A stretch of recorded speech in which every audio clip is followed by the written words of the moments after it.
Hare Krishna. So let us start with prayers.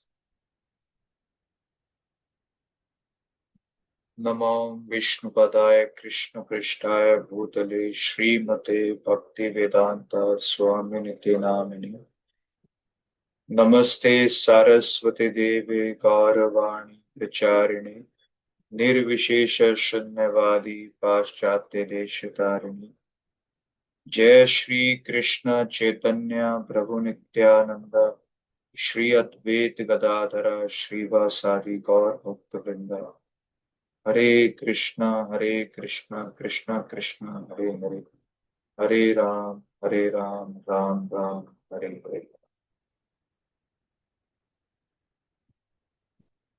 So today we have session Perfect Knowledge.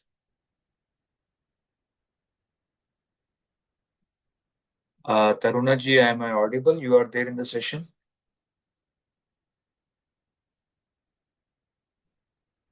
Yes, Swamiji. Okay. I am somewhere turn on my camera. Okay. Yeah. Sorry. No issue. No issues. No issues.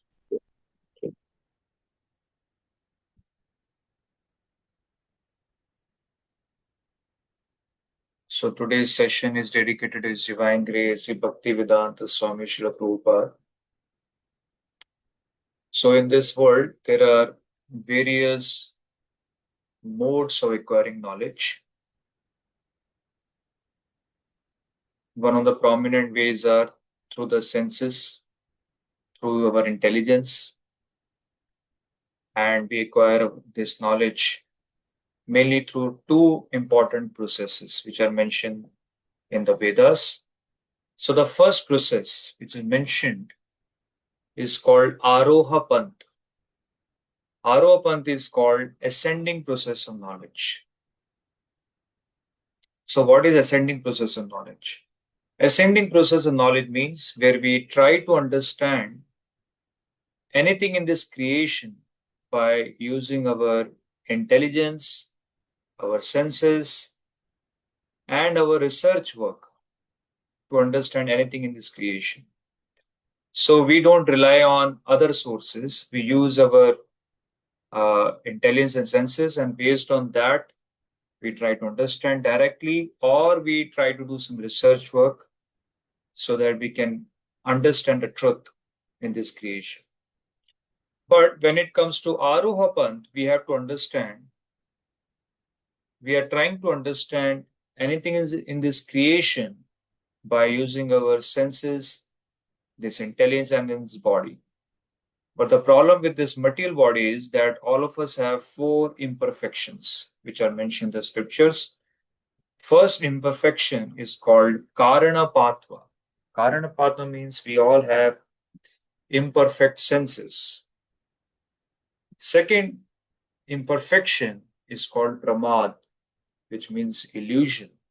So we can get trapped into some illusion. And third imperfection is called Brahma. Brahma means tendency to make mistakes. This is also another imperfection what all of us have. Correct? So we will understand one by one. First imperfection is called Karna Patva, means imperfect senses. Imperfect senses means that our senses through which we are trying to understand anything in this creation, these senses are imperfect in nature. Just like we see, we rely on our eyes for understanding anything in this creation. And a lot of times, a lot of people ask this question that if there is God, I want to see the God through my eyes. But the problem with our eyes is that our eyes are conditioned in this material nature. We are dependent on many conditions for our eyes to see anything. Just like if we make this room dark or wherever you are, if the entire world becomes full of darkness, there is no electricity, there is no light. So we cannot see anything. And then through our eyes, there are many things which we cannot see, like our own eyelids. We cannot see through our eyes. Not possible. Similarly, eyes are also defective in nature because whatever we see, we may not be able to perceive it as it is. Just like you see in this image, it appears like a boy is sitting with a girl.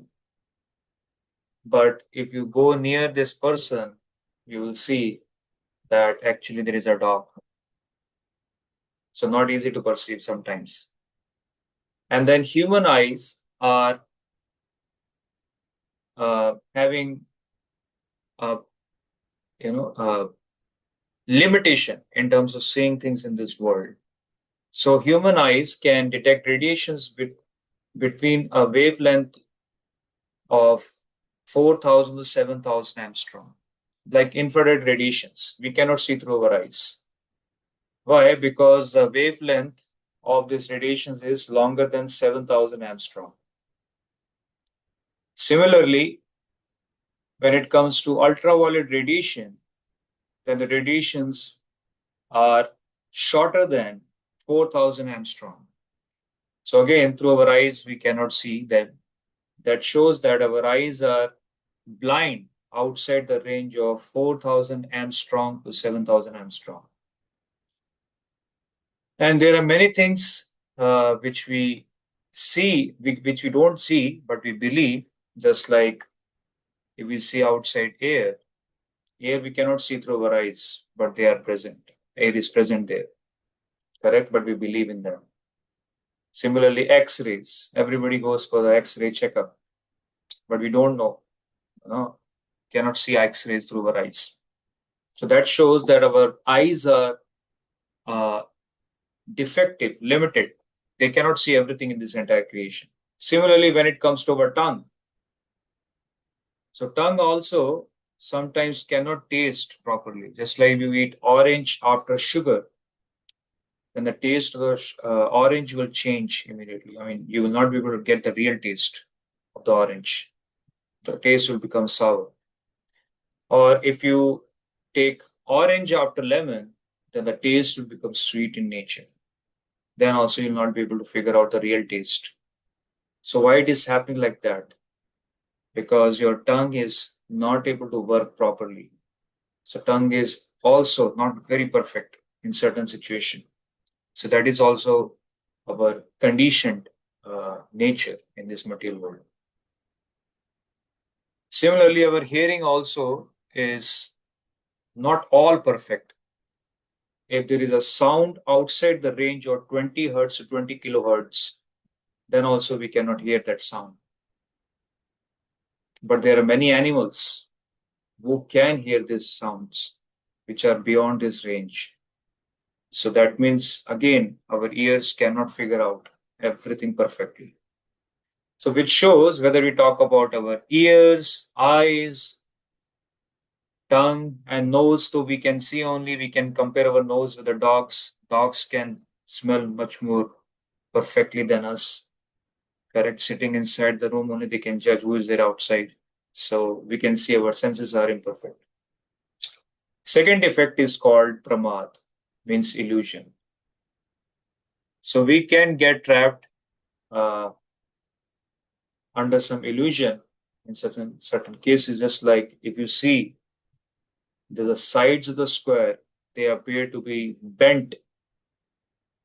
If you see this picture in front of you. But if I remove all the circles, this time, if I remove all the circles from the square, then it will not appear like that. The sides of the square is not bent. Similarly, we see this picture, it appears to be moving, but if you focus on any one dot in this picture, it will stop moving. That shows that this is some kind of illusion which is appearing in front of us. And in our school days, we have seen if you keep a pencil inside a water body, it appears to be bent, which is not there. And if you see a railway track at a distance, it appears to be meeting at a point. Correct. So these are all illusions which are created in front of us, which is not there, but we are not able to perceive the reality. Sorry. Similarly, in places where the climate is very hot, you will see at a distance it appears like there is a water body, which is a phenomenon called mirage. Correct. So it appears like there is a water body, and sometimes animals they get trapped in this illusion and they run behind this water body, thinking there is a water, but there is no water. Similarly, third defect which human beings have, it's called Brahma, means tendency to make mistakes. That is why we all have delete button on our keyboard. If we don't commit mistakes, then all these things will not be there. So even not only human beings, but scientists also commit mistakes. Like there was one this news article which was mentioned that SpaceX Starship rocket test ends in another failure. So a lot of failures happen. Correct. In fact, we glorify scientists like Edison because he, failed some 10,000 times before he invented the bulb. But we glorify in the sense we say there were 10,000 ways. They were like 10,000 stepping stones to success. We glorify in that way. But actually, there were mistakes. That is why he was not successful. He committed a lot of mistakes and then he learned. So that is also another defect. And the fourth defect, which was not in the first slide, that is called vipralipsa, tendency to make cheat others. So if the exam is happening in a classroom and the teacher is not around, so definitely most of the students will get this desire to cheat and they will do it. So there was an article, copycats here, there, everywhere. So people have found that this is a global phenomenon. Everywhere, this cheating propensity is there among the students. Similarly, there is a book called Forbidden Archaeology, which states that knowledge, filtration, scientific separation. This is a process by which scientists and others routinely accept evidence that supports their preconceptions and theories while rejecting other consciously or unconsciously other evidence that does not uphold their views. So when scientists, they do their research work, and if they have some preconception in their head, so if they don't get evidences for their preconceptions, or if they get evidences which does not support their preconceptions, then what they do, they reject those evidences. But they present their own preconception in front of public. So this is one kind of cheating process which happens even in scientific field. Correct? Just like the famous theory of evolution. So I saw recently one video on this, and this person talks about how this theory of evolution is not perfect theory. There are defects in this theory. But this theory has come up because of preconceptions. So we'll just watch this video.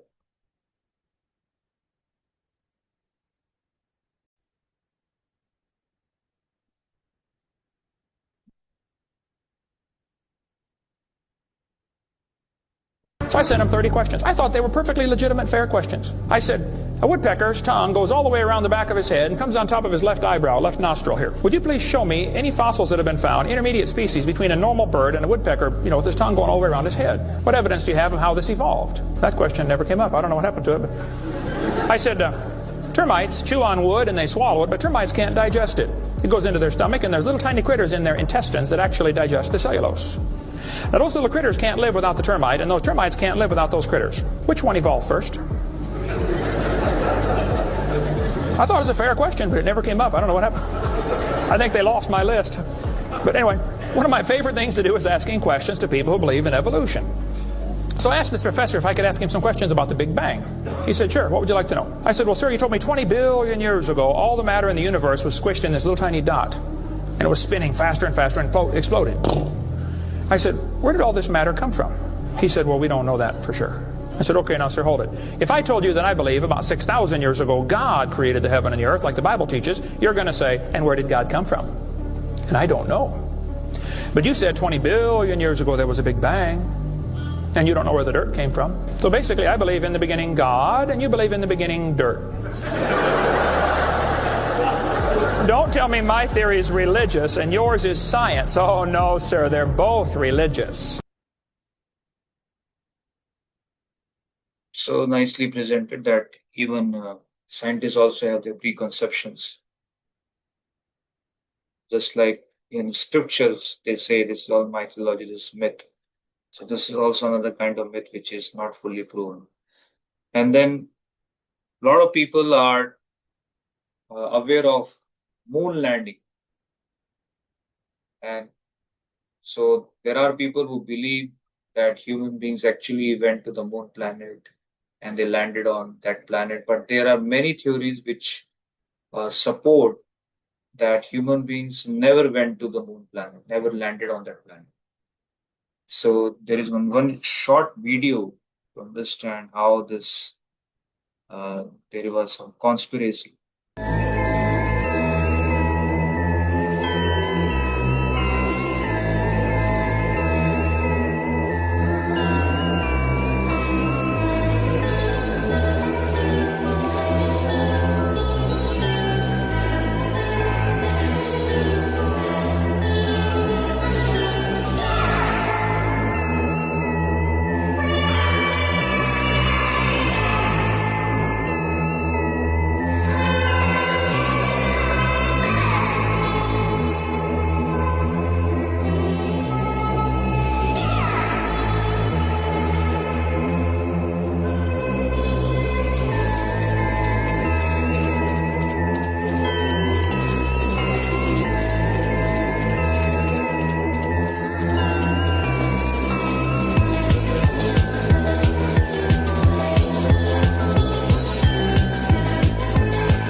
So like that, there are many videos which are made on moon landing, which shows that human beings never went to the moon, scientists never went to the moon, and like that, there are many evidences which were shown in this video.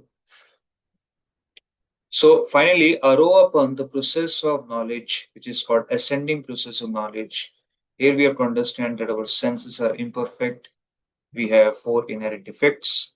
So we are not sure that whether we are going to get perfect knowledge if we are searching in this creation. So that brings us to another process of knowledge, which is called Avroha. Avroha means descending process of knowledge. Descending process means that once we accept our position that I have imperfect senses, my intelligence is limited, I may not be able to figure out perfect knowledge on my own. So let me approach a person who has perfect knowledge. This process is called Avroha, where we don't rely on our senses, our own intelligence, our own abilities to understand the truth. So here, the best example to understand this process is example of a newly born child. When the child takes birth, at that time he is only aware of his mother. He is not aware of his father. So at that time, the best way to know his father is through his mother. So if a child will ask his mother, "Who is my father?" and the mother will show, "He is your father." At that time, the child is expected to accept that knowledge as it is, without any argument. Correct? There are no arguments which are required in that case, because child has to keep this faith in his heart that my mother has a perfect knowledge that who is my father. And other way of figuring out who is my father in case of child is that he can go for a DNA test. He can go for a DNA test of all the fathers on this planet. And then he can conclude, who is my father? That is another process. But definitely that is not a practical way of finding out the truth. So what is the best way? The best way is to approach the mother, because mother knows the father.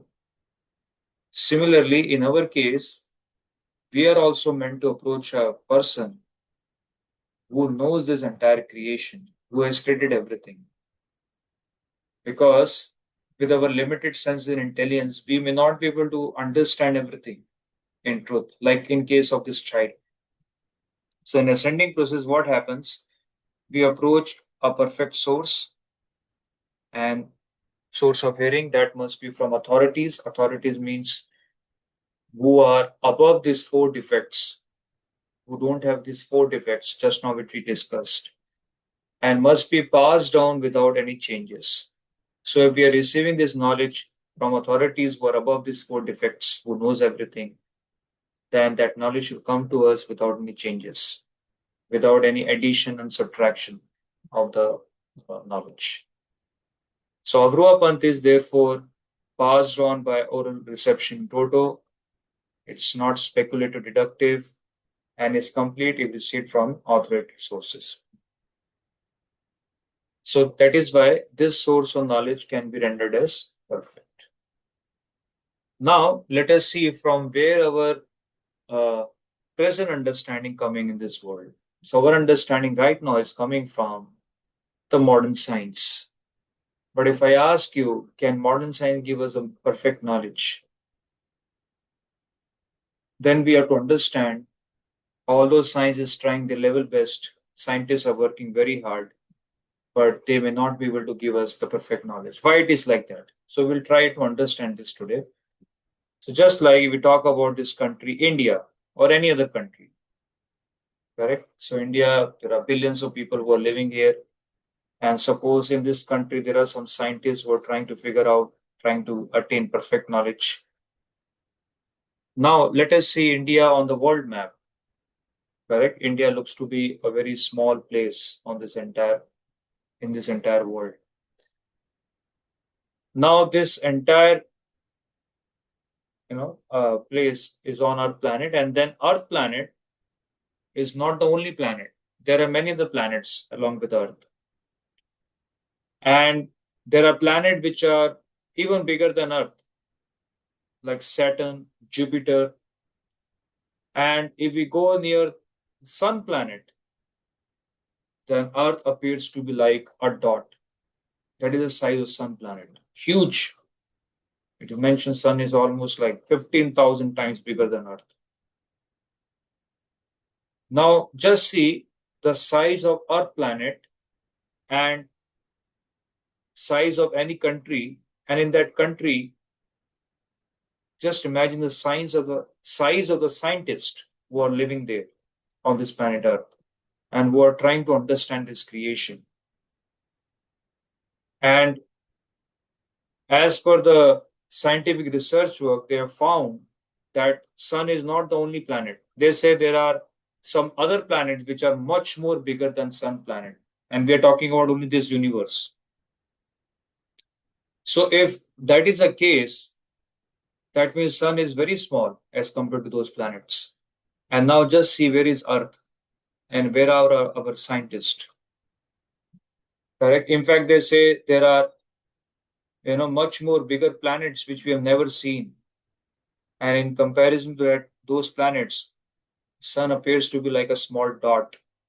And just imagine what is the size of our planet now, and what is the size of the scientists who are trying to figure out truth in this entire creation, or trying to attain perfect knowledge. So yes, scientists can understand this creation. Scientists can figure out who is the creator, what is the source of this creation. But the problem is that we are living in a creation where there are billions of galaxies, trillions of stars in one universe.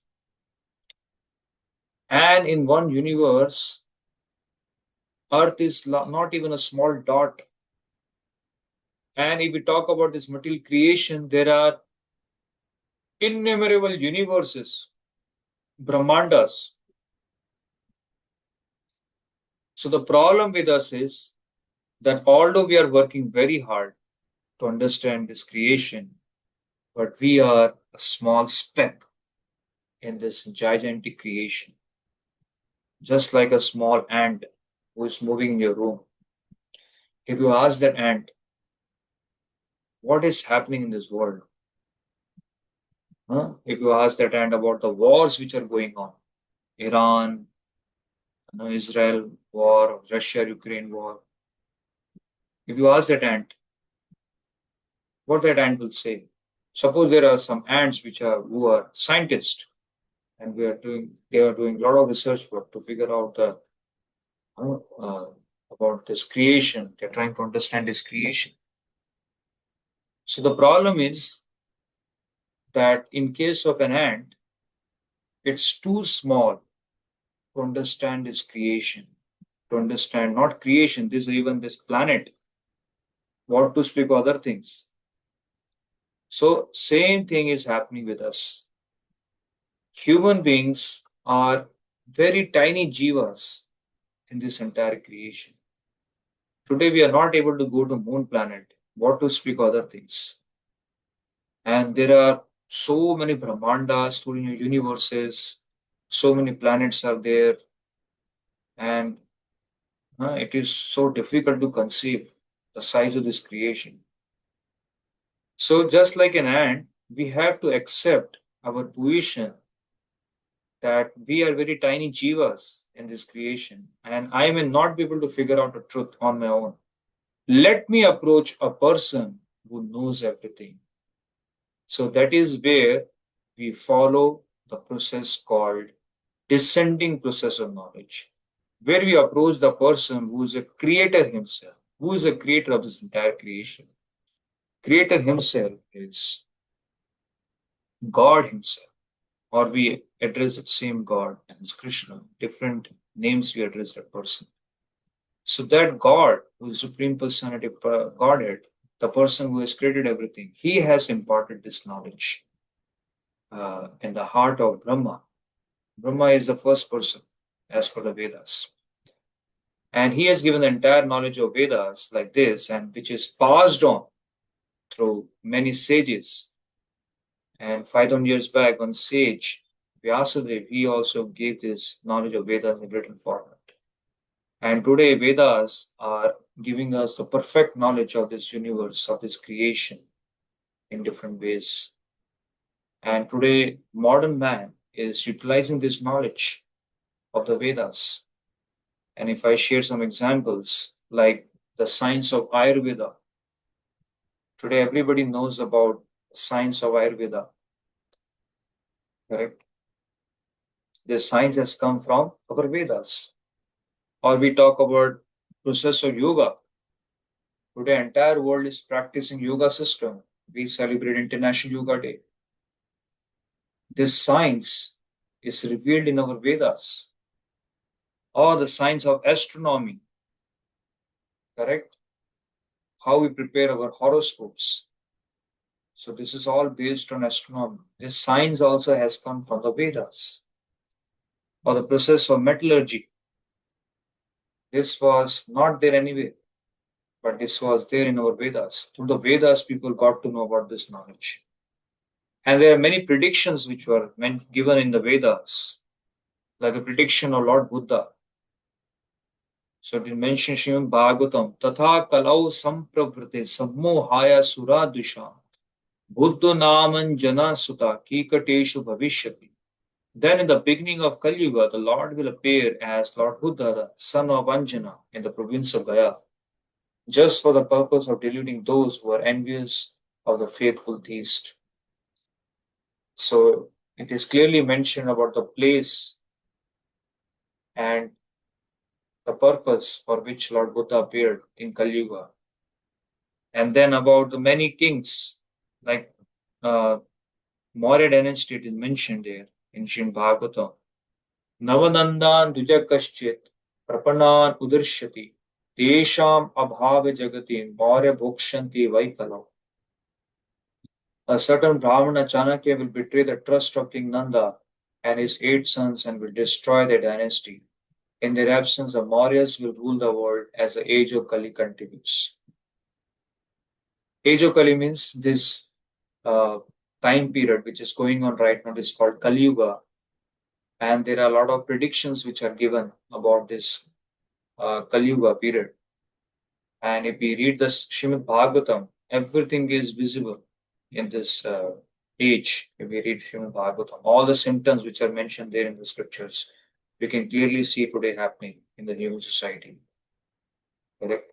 So this is the knowledge of Vedas. Vedas are very scientific, and generally sometimes people feel that Vedas are meant for Hindus. No, Vedas are meant for everyone. In fact, there is no word for Hindu in Vedas. Vedas means they are talking about scientific knowledge about this creation. But people don't know about this thing. Generally, people think that uh, Vedas are connected with some particular religion, and it's like a religious text which is meant for performing religious rituals and other activities. Yes, there are rituals which are part of Vedas, but Vedas also talk about a lot of scientific knowledge, which a lot of people are not aware of. Because this Vedas word means, Veda means knowledge. So Vedas have all departments of knowledge in them. In fact, today modern science is bereft of uh, one department of knowledge which is not there, although our modern education system has all the departments of knowledge. But one department which is not there, and that department is science of self-realization. But Vedas talk about that knowledge, which is a very important knowledge, the purpose of human form life. So a lot of people feel that Vedas don't have very scientific knowledge, and there are some stories, some kind of imagination which is being added there, and it's a religious text which is only meant for Hindus. That is not understanding here. So now I will show you some of the famous scientists and philosophers who were regularly reading Vedas, taking references from Vedas, Upanishads for their even research work. So I will go through some scientists, very famous scientists are there. The first scientist is Erwin Schrödinger. He's an Austrian physicist, also won Nobel Prize in physics. Very famous scientist. And he says that most of my ideas and theories are heavily influenced by Vedanta. Now, who can say like that? That means he was regularly reading Vedas. He was taking uh, help and support from the Vedanta for his research work.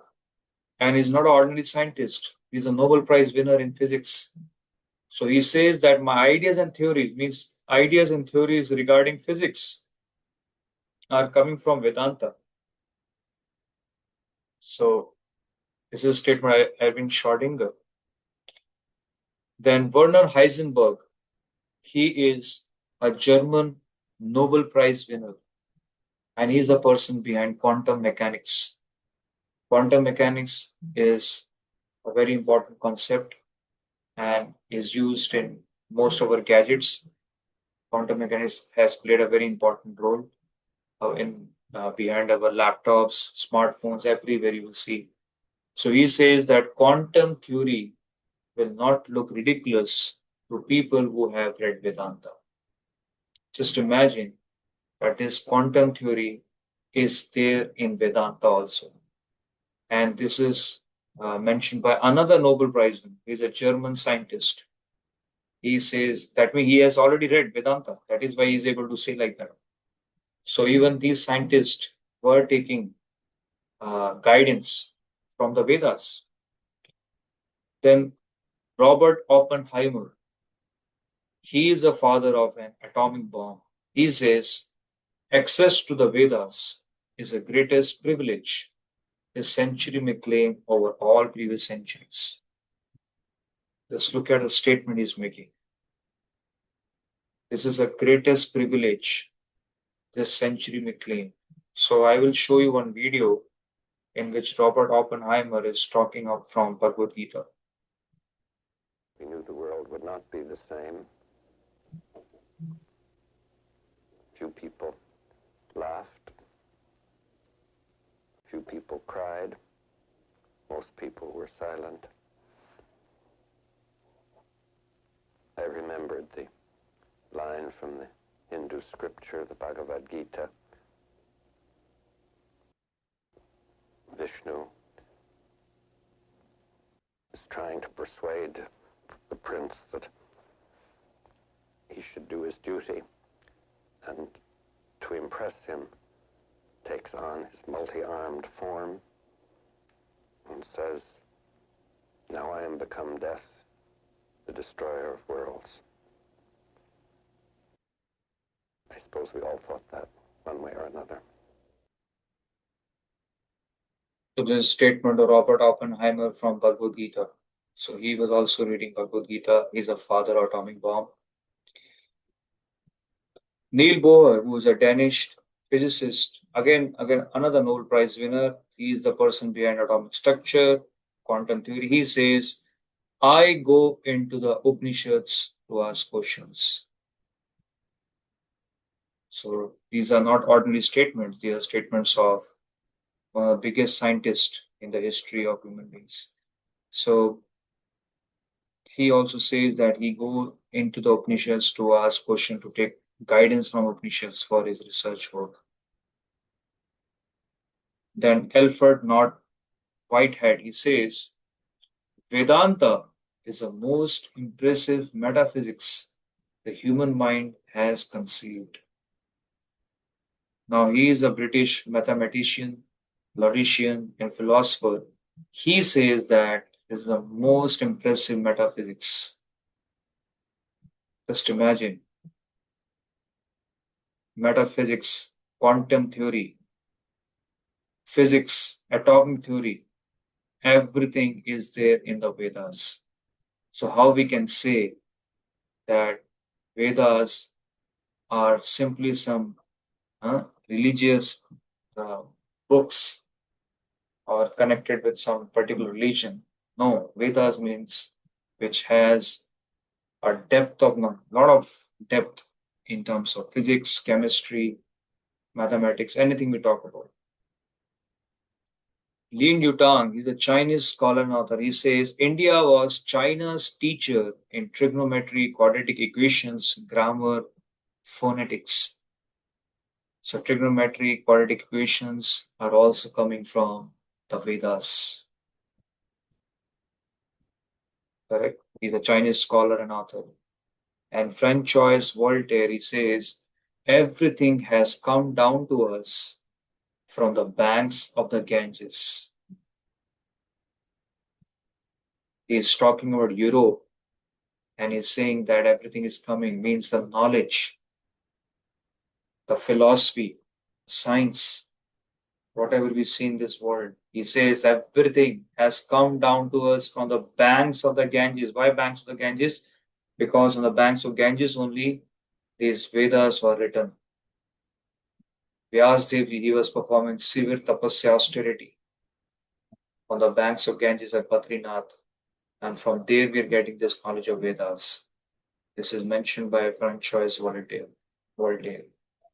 So like that, if we see, Vedas are giving us perfect knowledge. And if Vedas can give us perfect knowledge, whether we talk about science, mathematics, physics, quantum theory, atomic theory, then that means Vedas can also give us answers for the most fundamental questions of our life. What are the most fundamental questions of life? Who am I?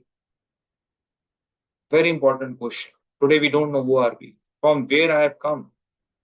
So all of us take birth in this material world, but we don't know from where we have come and where we will go after death. And another very important question, what is the purpose of my life? Definitely purpose of life is not simply to earn money, to satisfy the senses, to eat, sleep, mate, defend. This is not the purpose of life.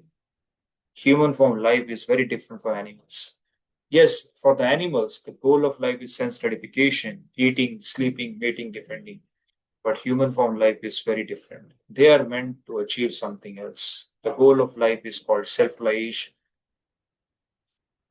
So that answer is there in our Vedas. Where will I go after death? And who is God? All these fundamental questions are mentioned, are answered in our Vedas. So it is very imperative and indispensable to read the Vedas. So Vedas are meant for everyone, not only for a particular country or particular religion. This is knowledge which is meant for everyone. Okay, so I will end here. If anybody has any question, they can ask.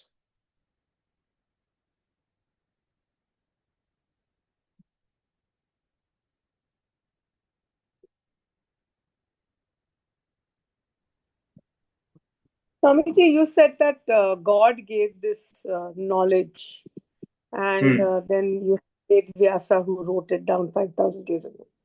But when did God give, and do we have any record of God giving the knowledge? Yes, it is there. It comes in Srimad Bhagavatam that at the point of creation, the Lord gave this knowledge in the heart of Brahma. The Brahma is the first person in this creation.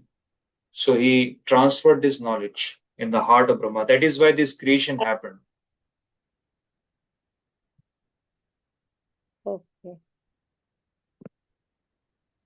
And as per Hindu record, I mean, our Veda, how many years ago did the creation happen?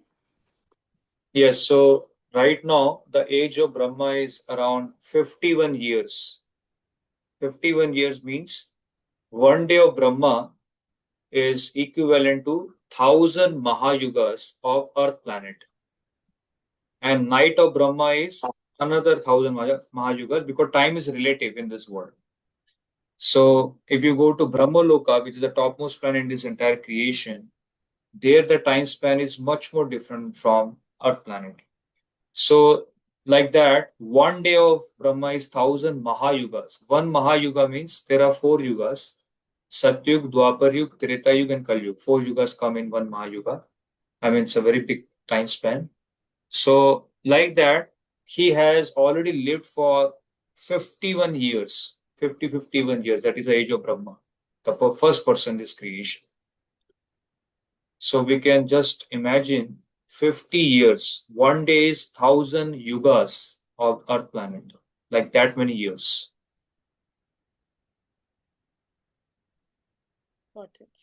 Thank you. Yeah. Okay, so I will end here. And now we are planning to have another series of 4 sessions. After these 4 sessions, the Enlightened Living series, in which we are going to cover furthermore 4 topics: real happiness, laws of karma, yoga for modern age, qualities of a genuine guru. So these sessions also will happen like that, mostly Thursdays, or we'll plan it for weekends. And then we'll share more details in the group regarding our sessions which are happening at World Trade Center and Lodapal. This is for Mumbai devotees. We are also planning a trip to Sri Lanka from 26 July to 1st of August. This is a trip in which we will cover the important places where pastimes of Ramayana happened. Ramayana is also a very important scripture where there are activities of Lord Ram mentioned. So we are going to cover a lot of pastime places of Lord Ram in Sri Lanka. So those who wish to join us for this trip, they can let us know. So I will end here. Thank you very much for joining us. Hare Krishna.